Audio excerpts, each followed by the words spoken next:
আসসালামু আলাইকুম ভিউয়ার্স। এখন আমরা যাচ্ছি জাফলংয়ের ঘুরতে। জাফলংয়ে আমরা সিএনজি নিয়ে নিয়েছি, সিএনজি দিয়ে যাচ্ছি। এত সুন্দর ভিউ কল্পনা করা যায় না, যে না না যাবে সেই মিস করবে।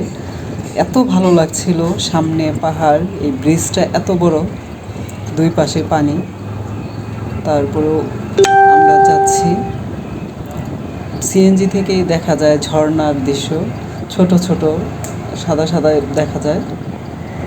অনেক দেখার চেষ্টা করছিলাম, তো ভালো লাগছিল।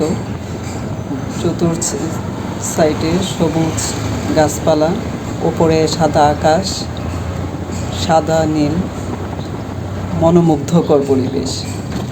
আপনারা অবশ্যই যাবেন, আমরা যাচ্ছি। এত ভালো লাগছিল পরিবেশ দেখে, মনটা জুড়িয়ে যায় আমাদের বাংলাদেশ। আল্লাহ হাফেজ।